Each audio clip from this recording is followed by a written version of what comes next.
Good morning everyone students. Radha Krishna के online portal में आप सभी का स्वागत है। मैं जितेंद्र सिंह बात करूंगा गणित विषय पर। कक्षा 10वीं की गणित विषय पर चर्चा कर रहे हैं। कक्षा 10वीं के अंदर अपने पास में कुल 19 टॉपिक है, 19 चैप्टर हैं, जिसमें से पहला चैप्टर है वैदिक गणित।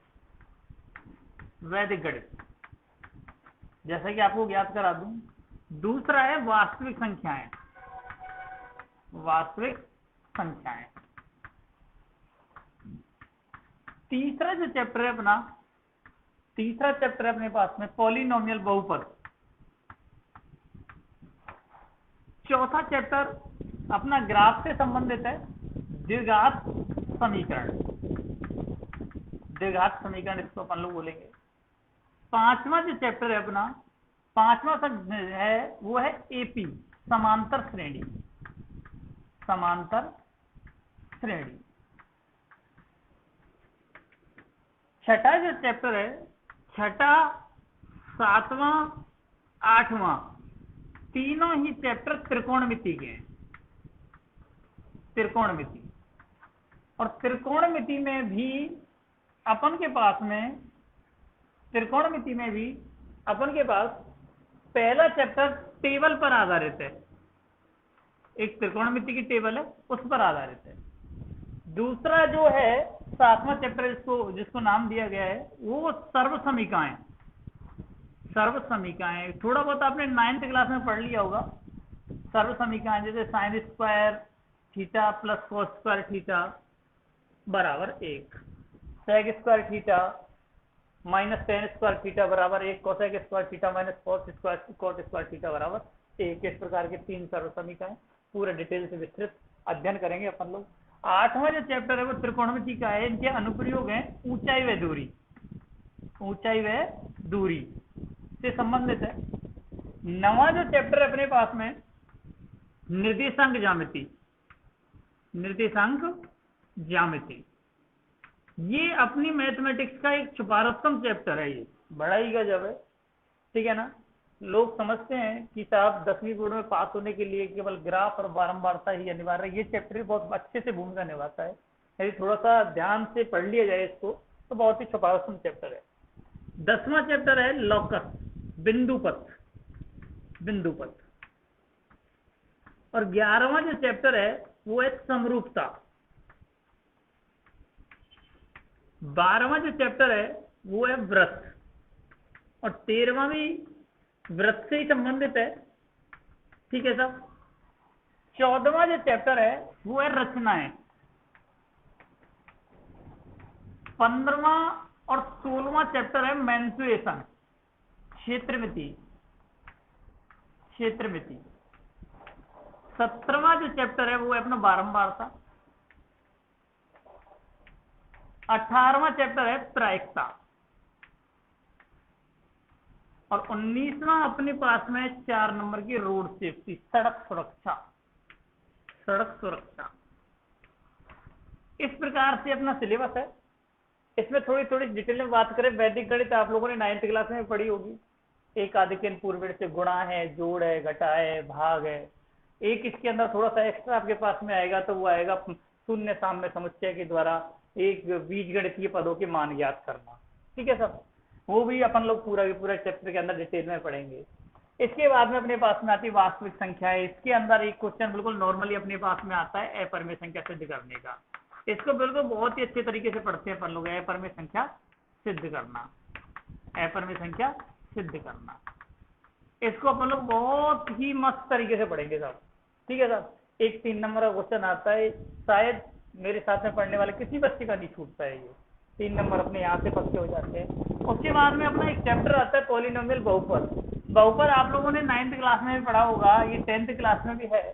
एक छोटी सी बात अपन लोग करें। बहुपद के अंदर अपने पास में 2 चीज आने वाली है। बहुपद के अंदर मूल आए, ये शून्यक आएंगे, शून्यक। और जिस दिन बहुपदी चेंज होता है द्विघात समीकरण में चेंज होगा। द्विघात समीकरण में, ठीक है साहब। इसके अंदर अपने पास में क्या असमीकाएं। ये चैप्टर असमीकाएं करके है 4.2। 4.1 में ग्राफ, इसको दूसरी भाषा में कह दूं ग्राफ, ठीक है साहब।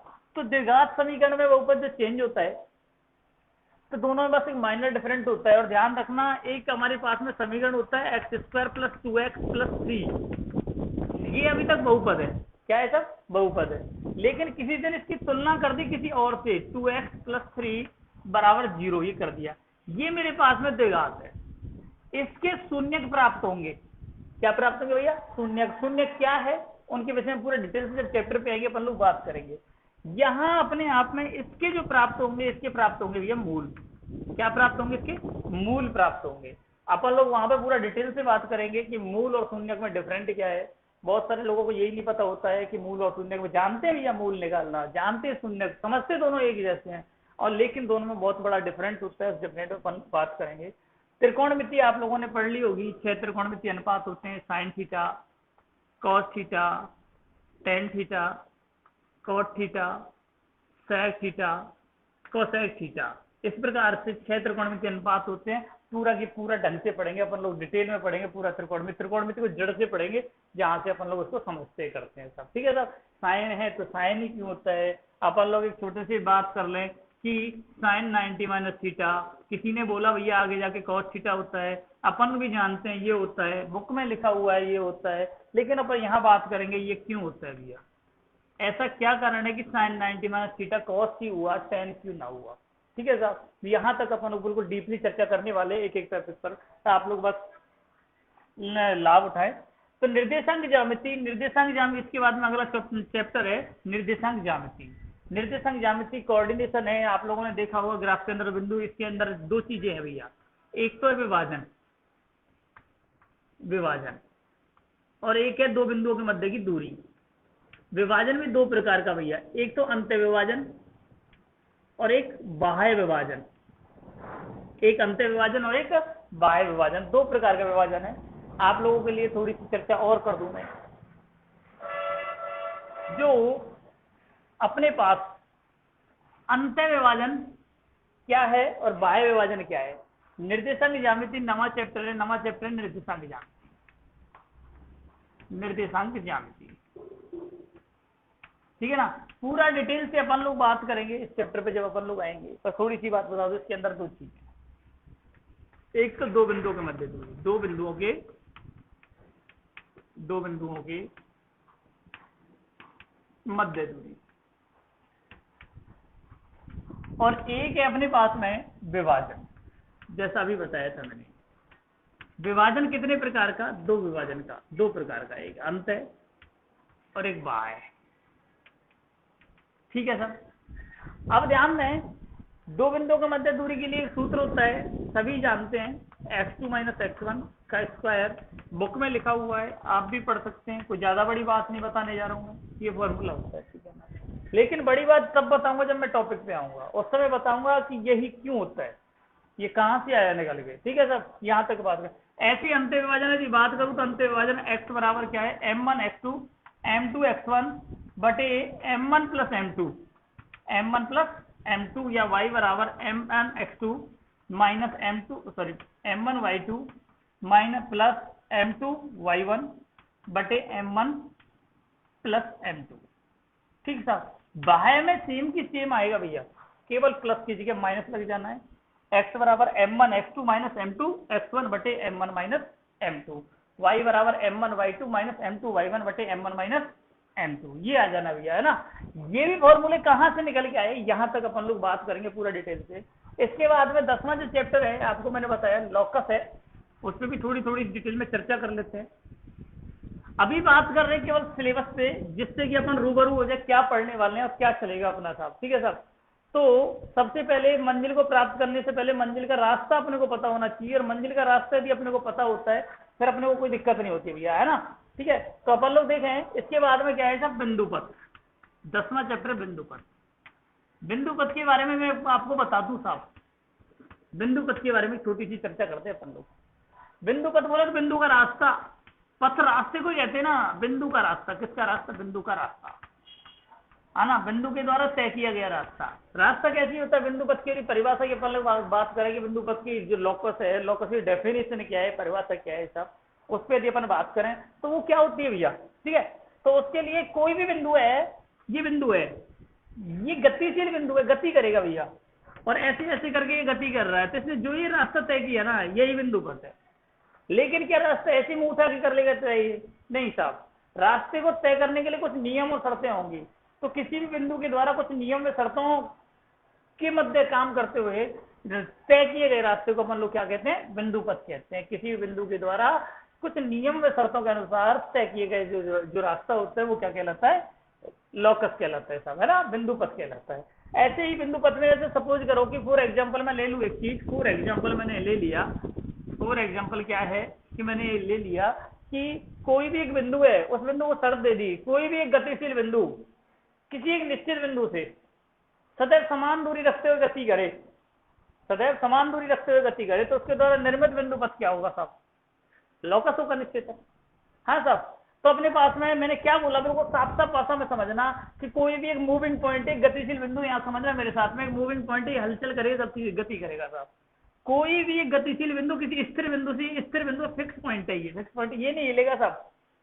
अब इसको गति करनी है, इसके लिए शर्त दे दी, मैंने कहा गति करेगा लेकिन कुछ शर्तों से करेगा। इसको मैंने शर्त दे दी, शर्त क्या दे दी साहब कि ये जो दूरी रखेगा ना वो बराबर रखेगा। यहाँ 5 सेंटीमीटर दूरी है ना, मैंने इसको शर्त दे दी, तो क्या कहीं गति कर 5 दूरी रखना वस्तु, कहीं गति कर 5 की रखना भैया दूरी, कहीं भी गति कर दूरी 5 की रखना बस, कहीं पे भी जाओ दूरी 5 की, दूरी 5, दूरी 5, दूरी 5, दूरी 5। इसका जो अपने आप में जो रास्ता बना वो रास्ता क्या कहलाया? एक वृत्त कहलाया भैया। ये लॉकस की डेफिनेशन वृत्त की कल को कोई आपसे डेफिनेशन पूछ ले तो लॉकस में डेफिनेशन क्या देंगे? कोई भी एक बिंदु किसी स्थिर बिंदु से, कोई भी एक बिंदु बोले तो गतिशील बिंदु, कोई भी एक गतिशील बिंदु किसी स्थिर बिंदु से सदैव समान दूरी रखते हुए गति करे, तो उसके द्वारा निर्मित जो पथ होता है, जो रास्ता होता है, या उसके द्वारा बंद जो आकृति होती है वो क्या कहलाती है भैया? वृत्त कहलाती है साहब। सही बोला क्या मैंने? नहीं साहब, इसमें भी फॉल्ट है। इसमें फॉल्ट क्या है? मैंने आप लोगों को जैसे बता दिया कि कोई भी एक स्थिर बिंदु है और गतिशील बिंदु है, गतिशील बिंदु गति कर रहा है। अब मेरे साथ में थोड़ी देर देखना, 1 मिनट, ये जो पॉइंट है ये फिक्स मैंने रख लिया, ये गतिशील पॉइंट है, और इसके बीच में धागा बांध के उसको टाइट पकड़ के खींचा हुआ है ना, तो वो क्या है कि इसके साथ घूमेगा, तो दूरी बराबर रख के, सपोज करो मेरी कौन सी गारंटी है, मैं ऐसे घुमाऊं, मैं उसको ऐसे भी घुमा सकता हूं, उसको ऐसे भी घुमा सकता हूं, ऐसे भी घुमा सकता हूं, ठीक है साहब, ऐसे भी घुमा सकता हूं उसको, ऐसे भी घुमा सकता हूं उसको। समझ रहे हो ना मेरी बात को? तो कहने का मतलब ये तो भैया वृत्त नहीं बना, क्या बन गया भैया? गोला बन गया, गोला। तो बोले डेफिनेशन किसकी हो गई? ये गोला की हो गई। तो सुधारो भैया अपनी डेफिनेशन को। अब सुधारने के लिए क्या है? बस एक वर्ड ठोक दो इसके बीच में, सर कहीं नहीं जाएगा ये, निश्चित है। मैं सीधा सीधा बोलता हूँ, किसी भी समतल पर, कहाँ साहब? किसी भी प्लेन पे, समतल पे, कोई गतिशील बिंदु किसी स्थिर बिंदु से सदैव समान दूरी रखते हुए गति करे, कोई भी गतिशील बिंदु किसी स्थिर बिंदु से सदैव समान दूरी रखते हुए गति करे, तो उसके द्वारा निर्मित जो पथ है, जो रास्ता है, वो क्या होगा? वृत्त होगा। अब इसमें से उठ के तो जाने फिर आप जैसे उसके आगे से अपन लोग प्लेन हटा देंगे, समतल हटा देंगे, तो वो अपने आप में क्या बन जाएगा? गोला बन जाएगा। ध्यान रखना, गोले की डेफिनेशन निकल के आ गई यहाँ से। कोई भी बिंदु किसी स्थिर बिंदु से, बोले अंतरिक्ष में कोई भी बिंदु किसी स्थिर बिंदु समान दूरी रखते हुए गति करे, ऐसे करेगा, ऐसे करेगा, ऐसे करेगा, तो उसके द्वारा क्या बनेगी? आकृति गोला बनेगी। लेकिन एक वर्ड मैंने आगे जोड़ दिया, वो क्या जोड़ दिया साहब? समतल। किसी भी समतल में कोई बिंदु किसी स्थिर बिंदु से सदैव समान दूरी रखते हुए गति करे, तो उसके द्वारा निर्मित जो बंधाकृति होगी वो क्या होगी? सब वृत्त होगी। अब उसमें जो स्थिर बिंदु है ना, स्थिर बिंदु क्या कहलाता है? स्थिर बिंदु उस वृत्त का केंद्र कहलाता है भैया। क्या कहलाता है? केंद्र कहलाता है। जो नियत दूरी है ना, निश्चित जो दूरी है, वो दूरी क्या कहलाएगी? उसकी त्रिज्या कहलाएगी साहब। क्या कहलाएगी साहब? उसकी त्रिज्या कहलाएगी साहब। बात यहाँ तक पकड़ में आ गई होगी है ना? यहां तक यदि बात मेरी पकड़ में आ गई है तो अपन लोग आगे बात करते हैं। अगला जो पॉइंट, इसी प्रकार से अगली समांतर रेखा की डेफिनेशन है, अपने आप में कुछ इसके गुणधर्म है, वो पूरे डिटेल में अपन लोग प्रश्नावली के अंदर पढ़ेंगे। इसके बाद में अगली प्रश्नावली आती है समरूपता साहब। क्या आती है साहब? समरूपता। बात करते हैं साहब समरूपता पे। समरूपता, समरूप क्या होता है साहब? समरूप मतलब एक जैसा रूप। क्या साहब? एक जैसा रूप, एक जैसा रूप, बोले दिखने में एक जैसी, वो सकल वकल एक जैसी भैया। अब सकल वकल से मतलब क्या है? दो चीजें बराबर होनी चाहिए इसके अंदर। एक तो साहब संगत भुजाएं, संगत भुजाएं कैसी? समानुपाती। कैसी साहब? समानुपाती। ठीक है साहब, वर्ड समझेंगे और ध्यान रखना सबसे महत्वपूर्ण वर्ड है संगत। संगत भुजाएं कैसी साहब? समानुपाती। और एक सब संगत कोण समान, संगत कोण समानुपाती, संगत कोण कैसे हैं? बराबर, संगत कोण बराबर होने चाहिए। एक स्पष्ट वर्ड यूज कर रहा हूँ आपके लिए, संगत कोण कैसे होने चाहिए, बराबर होने चाहिए। कोई भी एक आकृति है इस प्रकार से अपने पास में, ये आकृति बना ली, एक आकृति ये बना ली मैंने अपने पास में, ये दोनों समरूप होंगे। इस चीज के लिए दो चीजें हैं, एक तो ये कोण संगत कोण बोली, ये वाला इसके बराबर, ये वाला इसके बराबर, ये वाला इसके बराबर, ये वाला इसके बराबर और ये वाला इसके बराबर, संगत कोण बराबर होने चाहिए। दूसरी बात, ये भुजा और इस भुजा का अनुपात, इस भुजा का और इस भुजा का अनुपात, इस भुजा का और इस भुजा का अनुपात, इस भुजा का और इस भुजा का अनुपात, इस भुजा का और इस भुजा का अनुपात कैसा होना चाहिए, बराबर। बोले तो जैसे कि ये 2 सेमी है, ये 1 है, कल को ये 10 है तो ये 5 है, ये 8 है तो ये 4 है, ठीक है साहब, ये 3 है तो ये 1.5 है, ठीक है साहब। बोले तो भाई 1 अनुपात 2, समान अनुपात होना चाहिए, रेशियो बराबर होना चाहिए, तो आकृतियां कैसी होती है, सब समरूप होती हैं। अब समरूपता के ऊपर कई सारी प्रमेय हैं और वास्तव में समरूपता अपनी क्या है, ये त्रिभुजों की है। किसकी है साहब, त्रिभुजों की समरूपता है साहब। किसकी समरूपता है साहब, त्रिभुजों की समरूपता है। अब अपन लोग बात करें तो बात क्या है कि नेक्स्ट चैप्टर जो क्या दिया हुआ, नेक्स्ट चैप्टर दिया हुआ है कि प्रश्नावली जो 12 और 13 है वो सर्कल वृत्त के ऊपर दी हुई है। तो वृत्त के अंदर क्या आएगी साहब, प्रमेय आएंगी साहब, किसके ऊपर साहब, स्पर्श रेखाओं पे साहब, 13वीं प्रश्नावली में साहब स्पर्श रेखाओं पर, ठीक है साहब। यहां साहब जीवाओं पे, यहां साहब वृत्तखंडों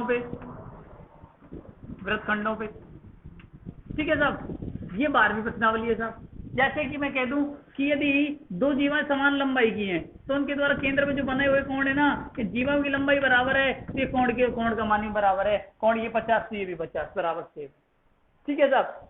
आएगी साहब कहानी सबसे मस्त फिर में आएगी, एक ही चाप के द्वारा केंद्र बना कोण प्रदीप बने कोण का दोगुना होता है साहब, मस्त आएगी साहब। ये अपने आप में यदि अपने पास में 100 डिग्री है ये 50 होगा भैया, ठीक है साहब। इसको अपन लोग डिटेल में सॉल्व करेंगे आगे जाके।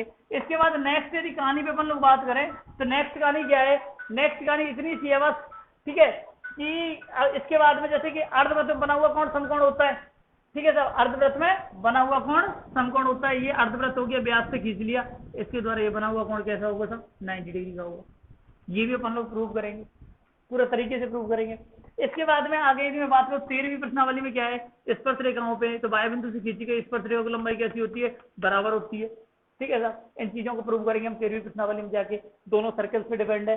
इसके बाद में चौथी प्रश्नावली में आपने 11वीं 9वीं क्लास में भी किया होगा, उसमें क्या है कि त्रिभुजों की रचनाएं, ठीक है साहब, त्रिभुजों की रचनाएं करना, ठीक है, वृत्त की रचना करना, स्पर्श रेखाओं की रचना करना, रचनाओं से संबंधित है। सपोज करो कि 5 सेमी त्रिज्या का, त्रिज्या कितनी है साहब, त्रिज्या 5 सेमी है, एक वृत्त दिया हो, बड़े नॉर्मल तरीके से निकाल लेंगे मतलब, गारंटी है 10वीं के में बिल्कुल नथिंग एल्स, बिल्कुल इजी है, अपने को घबराने की जरूरत नहीं है बिल्कुल भी, ठीक है। त्रिज्या 5 सेमी त्रिज्या का वृत्त है, इसमें कोई बिंदु पी है, बिंदु कैसा है पी, उस पर स्पर्श रेखा खींचनी, क्या करनी है साहब, स्पर्श रेखा खींचनी, हाँ साहब स्पर्श रेखा खींचनी है। अब ये वृत्त है साहब, इस वृत्त की परिधि पे बिंदु P दिया हुआ है, स्पर्श रेखा के लिए त्रिज्या में लाएंगे और यहाँ पे अपने प्रकार से 90 बनाना आना चाहिए, नहीं भी आता तो मैं बता दूंगा, ये इसकी स्पर्श रेखा कैसे, इस प्रकार से काम करना, नॉर्मल से क्वेश्चन आएंगे साहब, ठीक है साहब। इसके बाद में अगला जो चैप्टर आता है अपने आप में रचनाओं के बाद में, वो आता है साहब क्षेत्रमिति। क्षेत्रमिति मेंसुरेशन समझते होंगे, वृत्त का क्षेत्रफल क्या है, ठीक है साहब, घन का क्षेत्रफल क्या है, घनाभ का क्षेत्रफल क्या है, ठीक है साहब, इनके ऊपर बात होगी साहब, है ना। त्रिज्यखंड का क्षेत्रफल क्या है, वृत्तखंड का क्षेत्रफल क्या है, पूरे एक एक सूत्र को अपन लोग क्रिएट करेंगे, डेवलप करेंगे। ये साहब मैंने कल लोगों को बोल दिया साहब कि अपने पास में वृत्त का क्षेत्रफल पाई आर स्क्वायर होता है, तो मैं तो यहाँ पे बात करूंगा पाई आर स्क्वायर क्यों होता है भैया, कुछ और क्यों नहीं होता, ठीक है साहब। बिल्कुल डिटेल से बात करेंगे। आयतन है जो लंबाई गुणा चौड़ाई गुणा ऊंचाई क्यों होता है साहब, आप लोग चाहोगे कि साहब ट्रिक के माध्यम से करते, ट्रिक के माध्यम से भी करेंगे, पूरे फॉर्मूले उंगलियों पे होंगे, बिना रटे हुए, गारंटी है मेरी, एक एक का कॉन्सेप्ट आपको पकड़ा दूंगा बिल्कुल, ठीक है।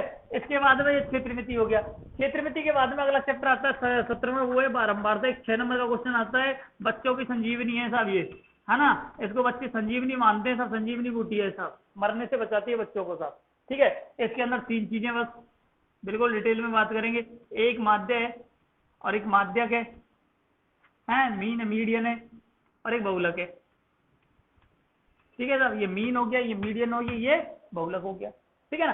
तो अपन लोग मीन मीडियन और बहुलक पे अपन लोग खूब आराम से डिटेल में चर्चा करेंगे। माध्यक भी 2 प्रकार से निकालेंगे अपन लोग, एक तो निकालेंगे सब साधारण, हाँ, और एक निकालेंगे कल्पित माध्य, कल्पित माध्य, ठीक है साहब। इसको भी अपन लोग दो प्रकार से निकालेंगे, एक निकालेंगे साधारण तरीके से, कल्पित माध्यम से। बिल्कुल 6 नंबर का एक क्वेश्चन आता है इसमें साहब, हर साल आता है निश्चित रूप से। यहां तक बच्चे खुद जज कर लेते हैं, मेरे साथ में पढ़ते हैं जो किस साल कौन सा क्वेश्चन आएगा। ये 6 नंबर का क्वेश्चन तो फिक्स होता है पहले से सब, कौन से वाला आने वाला है। ठीक है ना, मैं आपको एक एक चीज को डिटेल में बता दूंगा, कारण सहित बताऊंगा। मैथमेटिक्स के आदमी सिद्ध करे भी नहीं मानूंगा वही सब है ना, मैं आपको कारण सहित बताऊंगा कि कौन सा क्वेश्चन आने वाला है। ठीक है ना, आप लोग खुद कह जाओगे बिल्कुल हाँ साहब यही आने वाला है सब। ठीक है ना, बिल्कुल डिटेल में चर्चा करेंगे। इसके बाद में लास्ट जो अपने पास में चैप्टर है, ध्यान रखना सबसे इजी जो चैप्टर है वो है अपने पास में प्रायिकता, है ना। प्रायिकता में साहब क्या है साहब, अनुकूल घटना कुछ नहीं है, संभावना मात्र है। और इसकी प्रायिकता बिल्कुल इजी है साहब, अनुकूल घटना बटे कुल घटना, कुल घटना, ये प्रायिकता होती है साहब दुनिया में। ध्यान रखना प्रायिकता ऐसी चीज है ना, जिसकी सभी प्रायिकता का योग एक होता है। प्रायिकता का उत्तर कभी भी एक से बड़ा नहीं होता है, प्रायिकता का उत्तर कभी ऋणात्मक नहीं होता है। इसका मतलब प्रायिकता का उत्तर कहां खत्म हो जाए, दुनिया प्रायिकता की दुनिया कहां खत्म होती है, 0 से 1 के बीच में खत्म हो जाती है सारी प्रायिकता की दुनिया। ठीक है ना साहब, आराम से पूरा डिटेल से बात करेंगे। इसमें अपने पास सिक्कों की बात आएगी, पासों की बात आएगी। मैं समिति बनाना पूरा डिटेल के साथ में बनाऊंगा। काफी लोग जानते हैं साहब 2 सिक्कों की बात करती, 2 सिक्के, 2 सिक्कों को उछाला, बच्चों ने दिमाग लगाया कितनी समिति बनेंगी, हो सकता है दोनों पे हेड आ जाए, समझ रहे हो, एक पे हेड एक पे टेल आ जाए, हो जाए नहीं साहब एक पे टेल एक पे हेड आ जाए, नहीं साहब दोनों पे टेल आ जाए। बोल के सवाल कोई संभावना बनी क्या, नहीं बनी ना, सोच लिया तूने अच्छी बात है। नहीं साहब मैं तो कल को 3 सिक्के उछालू, क्या करूं साहब, 3 सिक्के उछालू साहब। 3 सिक्के उछालने पर घटना क्या बनी साहब, तीनों पे हेड आ जाए, है ना, इस पे हेड आ जाए, इस पे हेड आ जाए, इस पे टेल आ जाए। ठीक है साहब, इस पे हेड आ जाए, इस पे टेल आ जाए, इस पे हेड आ जाए, इस पे हेड आ जाए, इस पे टेल आ जाए, इस पे टेल आ जाए, है ना। आप ध्यान करना, मेरे को रिपीट तो नहीं कर जाता हूँ ना, बिल्कुल अलग अलग ही बना रहा हूँ ना, एक जैसी 2 घटनाएं तो नहीं बना दूँ। ठीक है, इस पे टेल आ जाए, इस पे हेड आ जाए, इस पे हेड आ जाए, इस पे टेल, इस पे हेड, इस पे टेल, है ना, और इस पे टेल, है ना, और इस पे टेल, और इस पे हेड, और तीनों टेल, तीनों टेल। ठीक साहब, कुल कितनी समस्या या 4 थी या 8 थी। ठीक है साहब, कल को साहब 3 सिक्कों तक भी अपन लोगों को संभाल लिया, वैसे बच्चे बहुत सोचने लग जाएंगे, कोई रिपीट नहीं हो जाए, डबल नहीं हो जाए, काफी सोचना पड़ेगा। मैं आपको ऐसा परफेक्ट तरीका बता दूंगा जहां से अपने को कोई भी परेशानी नहीं होगी। ठीक है ना, सीधा निकल के आ जाएगा। कल को सपोज कर 4 सिक्के फेंके तो, 4 सिक्के फेंके तो कितनी समझती, 16। क्यों बनी 16, पहली बात। दूसरी बात 16 हम बनाए कैसे, कहां तक सोचो, 5 फेंक दी साहब 32 बनेगी, कहां तक सोचूं साहब, कोई तो तरीका होगा दुनिया में इनको बनाने का, उस तरीके की तरफ हम लोग लेके जाएंगे आपको। ठीक है साहब, इसके बाद अपने आप में आती है 4 नंबर की रोड सेफ्टी, सड़क सुरक्षा।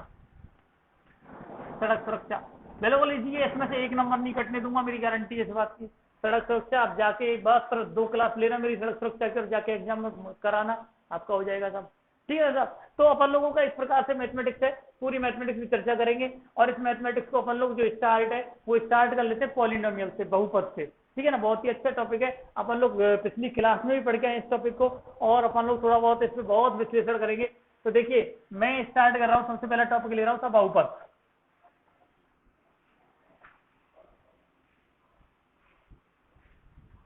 एक डेफिनेशन के साथ में काम करता हूं, बहुपद। सबसे पहली बात, बहुपद क्या है, कहीं से रटी पिटी नहीं बोलूंगा मैं, आपको बिल्कुल अपने कॉन्सेप्ट के द्वारा बात करेंगे भैया, कॉन्सेप्ट पकड़ेंगे, बिल्कुल कॉन्सेप्ट में बात करेंगे सब। बहुपद क्या है इसके बारे में थोड़ा सा सोचिए आप लोग, आपने पिछली क्लास में भी पढ़ा है बहुपद, बहुपद क्या है। बहुत सारे लोग दुनिया भर का बहुपद पढ़ लेते हैं, उनको यही नहीं पता होता बहुपद क्या है। अब मैं बात करता हूँ, मेरे लिए एक बात बताओ, एग्जाम्पल, मैं कुछ एग्जाम्पल के द्वारा बात कर रहा हूँ आपको, कौन कौन सा बहुपद है, कौन कौन सा बहुपद नहीं है। ठीक है साहब, मैं आपको बात कर देता हूँ कि सपोज करो कि मैंने साहब दे दिया x² + 2, x² + 2 + 0 बराबर 0, है ना, √x + x², है ना, और साहब x + x⁴/2 और x + 1/x। अब इसमें से कौन कौन सा बहुपद है, कौन कौन सा बहुपद नहीं है, तब जाके अपन लोग डेफिनेशन पे आएंगे, आपने पिछली क्लास में पढ़ा है तो वहां जाके देखें। देखो साहब, बराबर आते ही ये बहुपद नहीं है, समीकरण है। बहुपद किसमें बदल चुका है, समीकरण। ये बहुपद है, सही बात है, ये बहुपद नहीं है, ये बहुपद नहीं है, ये बहुपद नहीं है। क्यों नहीं है साहब, तो सिंपल सी बात है, जो बहुपद यदि मैंने लिख दिया x प्लस एक्स की पावर -2, क्या ये बहुपद है? नहीं, बिल्कुल बहुपद नहीं है साहब। क्यों नहीं है? इस पे चर्चा वाली डेफिनेशन करेगी, गारंटी है। मैं आपको ऐसी क्लियरिटी की डेफिनेशन बताता हूँ, ध्यान रखना कि आप लोगों को पूरे जीवन काम आएगी। ठीक है, तो देखिए मेरे साथ में सुनिए 1 मिनट, है ना। तो देखिए साहब, बहुपद की डेफिनेशन क्या है कि कोई भी, कैसे पद है, क्या बोलते हैं वो, वेरिएबल्स बोलते नहीं बोलते, चर बोलते कि नहीं बोलते, है ना। तो यदि चर पदों की घातांक धनात्मक पूर्णांक हो तो वे बहुपद कहलाते। क्या कहलाते साहब? ये बहुपद कहलाते। सिंपल सी बात है। कहने का मतलब कि चर पदों की जो घातांक है वो एक तो पॉजिटिव होनी चाहिए, माइनस की नहीं होनी चाहिए। एक दूसरा इंटीजर होनी चाहिए, इंटीजर बोले तो पूर्णांक होनी चाहिए, है ना। यदि वो धनात्मक है, पूर्णांक है, तो वो निश्चित रूप से बहुपद होगी साहब, ठीक है ना, अदरवाइज बहुपद नहीं होगी। अब देखिए इसकी जो घातांक थी पॉजिटिव है कि नहीं है? है। पूर्णांक है कि नहीं है? पूर्णांक बोले पूरा पूरा अंक, बटे में नहीं होना चाहिए, ठीक है ना। तो इसका मतलब ये बहुपद है। ये बराबर से बिगड़ गई कहानी। इधर साहब देखिए एक्स की पावर रूट, रूट का मतलब क्या होता है? 1/2। पूर्णांक है क्या ये? नहीं है ना, इसलिए ये बहुपद नहीं है। ये पूर्णांक है क्या? नहीं है ना, इसलिए बहुपद नहीं है। इधर बात करें ये सब x प्लस एक्स को प्लस एक्स की पावर -1 धनात्मक है क्या? पॉजिटिव है क्या ये? नहीं है, इसलिए बहुपद नहीं है। इसकी घातांक पॉजिटिव है क्या? नहीं है ना, इसलिए बहुपद नहीं है। तो सबसे सॉलिड डेफिनेशन ध्यान रखना, बहुत ही विशेष है, किताब में जक मार मार के ढूंढ लेना, आपको नहीं मिलेगी सब, नहीं कोई जल्दी से बताएगा, ठीक है ना। तो अपन लोग आज के लिए इतना ही रख लेते हैं, और बहुपद के ऊपर अगली क्लास नेक्स्ट वीडियो मिलेगी आपको नेक्स्ट से। तब तक बने रहें, धन्यवाद।